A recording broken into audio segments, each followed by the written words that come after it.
السلام علیکم ورحمۃ اللہ وبرکاتہ۔ الحمدللہ رب العالمین والصلاة والسلام علی سیدنا و مولانا محمد وعلی آلہ واصحابہ اجمعین، اما بعد فاعوذ باللہ من الشیطان الرجیم، بسم اللہ الرحمن الرحیم۔ کل نفس ذائقۃ الموت وانما توفون اجورکم یوم القیامہ فمن زحزح عن النار وادخل الجنۃ فقد فاز وما الحیاۃ الدنیا الا متاع الغرور۔ صدق اللہ العلی العظیم۔ محترم برادرم، میرے بزرگوں، میرے نوجوان ساتھیوں، بھائیوں، ہم اللہ رب العالمین کا لاکھ لاکھ شکر ادا کرتے ہیں کہ اللہ تعالیٰ نے ہمیں یہاں آنے، بیٹھنے، سننے، سمجھنے کی توفیق بخشی، اور اللہ رب العالمین سے ہی دعا گو ہیں کہ اللہ رب العالمین ہمیں عمل کی توفیق بخشی۔ الحمدللہ رب العالمین والصلاة والسلام علی سیدنا و مولانا محمد وعلی آلہ واصحابہ اجمعین، اما بعد فاعوذ باللہ من الشیطان الرجیم، بسم اللہ الرحمن الرحیم۔ کل نفس ذائقۃ الموت وانما توفون اجورکم یوم القیامہ فمن زحزح عن النار وادخل الجنۃ فقد فاز وما الحیاۃ الدنیا الا متاع الغرور۔ صدق اللہ العلی العظیم۔ وعن ابی ہریرہ رضی اللہ تعالی عنہ قال قال رسول اللہ صلی اللہ علیہ وسلم یقول العبد مالی مالی وانما له من ماله ثلاث ما اکل فافنا وما لبس فابلا وما اعطى فاقتنى وما سوى ذلك فهو مال وارثه وتاركه للناس، رواہ مسلم۔ صدق رسولہ النبی الکریم ونحن على ذلك لمن الشاہدین والشاکرین والحمد للہ رب العالمین۔ محترم برادرم، میرے بزرگوں، میرے نوجوان ساتھیوں، بھائیوں، ہم اللہ رب العالمین کا لاکھ لاکھ شکر ادا کرتے ہیں۔ ہم اللہ رب العالمین کا لاکھ لاکھ شکر ادا کرتے ہیں کہ اللہ تعالیٰ نے ہمیں یہاں آنے، بیٹھنے، سننے، سمجھنے کی توفیق بخشی، اور اللہ رب العالمین سے ہی دعا گو ہیں کہ اللہ رب العالمین ہمیں عمل کی توفیق بخشے۔ اور ظاہر بات ہے کہ شیطان کے لیے یہ بات کوئی خوشی کا باعث، کوئی خوشی کا سبب اور ذریعہ نہیں ہے، اس لیے کہ اس نے اس بات کا عزم کر رکھا ہے ثم لآتینہم من بین ایدیہم ومن خلفہم وعن ایمانہم وعن شمائلہم، کہ میں ہر طرف سے انسانوں کو گمراہ کرنے کی کوشش کروں گا۔ تو ایک گمراہی کا امکان وہ تھا کہ جب آپ یہاں تشریف نہیں لائے تھے، تو وسوسوں کی صورت میں،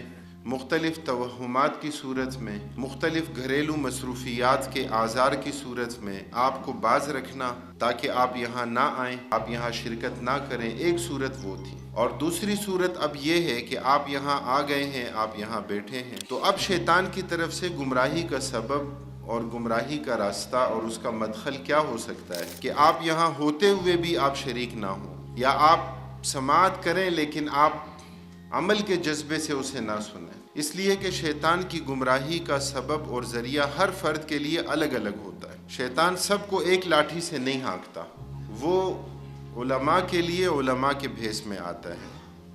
وہ سمجھدار لوگوں کے لیے ان کے بھیس اور ان کے روپ میں آتا ہے، وہ معاشرے کے جس طبقے سے جو لوگ تعلق رکھنے والے ہوتے ہیں ان کے لیے گمراہی کا سبب، ان کے لیے وسوسوں کی صورت، ان کے لیے دسیسہ کاری کی صورت شیطان کی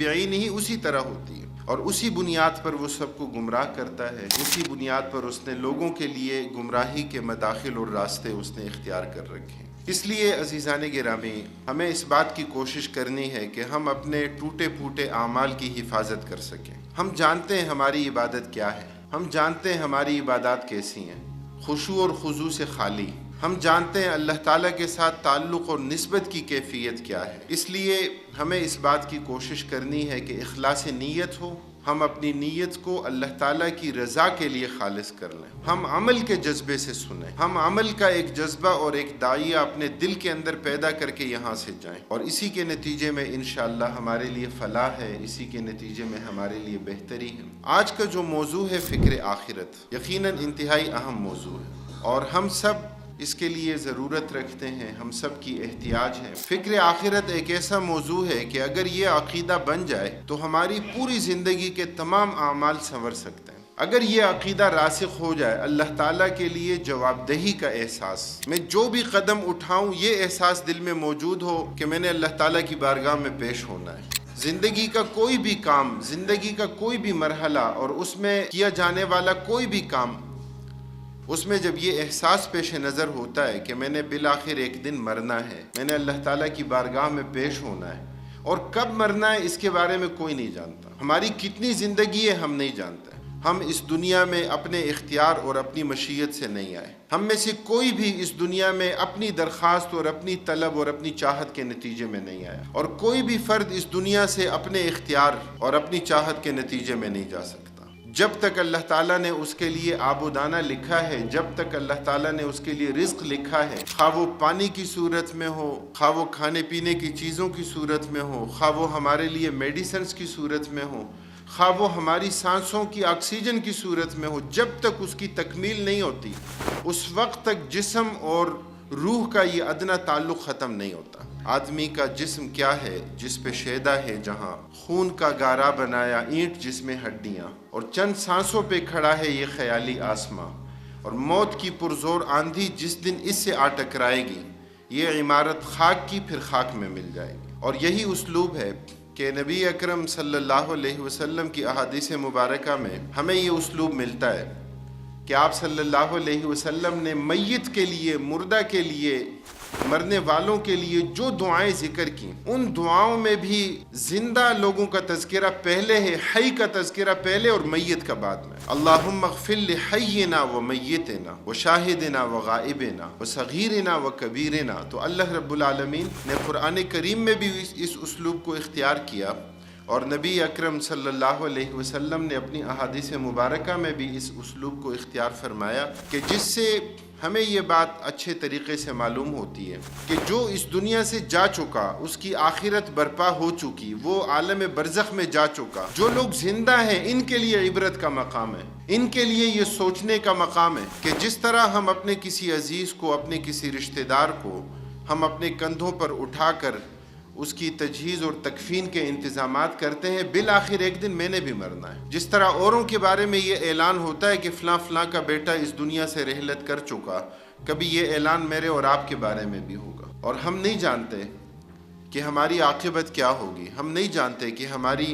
ہماری زندگی کا اختتام کیا ہوگا۔ یہی وہ احساس ہے کہ جسے قرآن کریم کی اس آیت میں اللہ رب العالمین نے بیان فرمایا، کل نفس ذائقۃ الموت، کہ ہر ذی روح نے موت کا ذائقہ چکھنا ہے، وانما توفون اجورکم یوم القیامہ، اور تمہیں تمہارا اجر پورا دے دیا جائے گا قیامت کے دن۔